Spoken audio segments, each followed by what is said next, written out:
Tell us a little bit about your aha moment in crypto. It was, my journey down the rabbit hole was probably similar to everybody else. It was a little earlier than most. I was first introduced to Bitcoin in 2012. And this was very early. And my reaction was the same as everybody's when you first heard about Bitcoin. Huh? What? digital money? Huh?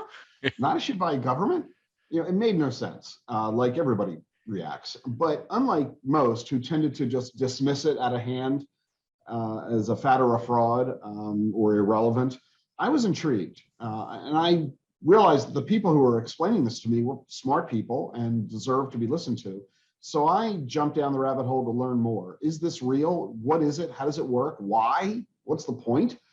And it didn't take long for me to realize, in conversation with a lot of very smart people in the tech space, people who were engaged in the crypto community early on in 2012, that there's a there, that blockchain technology is the most revolutionary innovation for global commerce since the invention of the internet. And we all lament missing out on the early days of the internet. Boy, I wish I'd bought Apple and Google and Microsoft and Amazon. And I didn't, and I regret it. We all do. Well, this is them. This is the next opportunity for that. And they only come along once in a generation. The last one was, 30 years ago. Here we have another opportunity today, and I'm determined not to miss this one, nor to allow my audience to miss this one. And so I realized first, this is a big deal. Second, my realization was, the overwhelming majority of people in the financial services industry don't realize how big a deal this is, the incredible investment opportunities that this represents. And the reason that the financial services industry didn't get it early on, two reasons. Number one, crypto was invented outside Wall Street.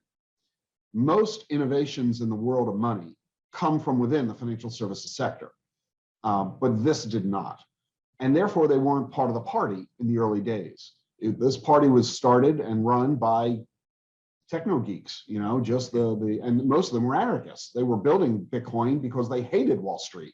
They wanted this to be a replacement for money around the world, which was silly and stupid and never going to happen.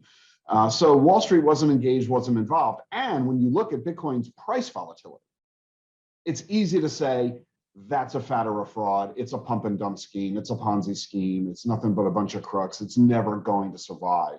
And therefore, let's ignore it and stay away to protect our clients. Well, we fast forward 12 years and we realized the financial services industry was dead wrong. They're late to the party. And because we, meaning us financial advisors, I built the largest RIA firm in the nation. Edelman Financial's managing $300 billion. Well, it was until this week in assets, serving 1.3 million households around the country. I realized that financial advisors, RIAs, independent RIAs alone, control $8 trillion of investor assets. 2/3 of all American investors work with a financial advisor, stockbroker, insurance agent, banker, independent advisor, what have you. We are the gatekeepers to investments. And if the advisor isn't telling the client to buy Bitcoin, the client's not going to buy Bitcoin.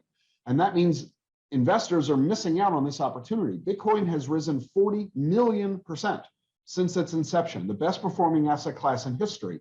Its 1, 3, 5, and 10-year track records are far better than any other asset class. Stocks, bonds, gold, real estate, oil, commodities, you name it. And the average investor has not been engaged because the average investment advisor has not been engaged because the average investment firm hasn't allowed the advisor to recommend it to the client. And everybody's been missing out on this incredible wealth creation.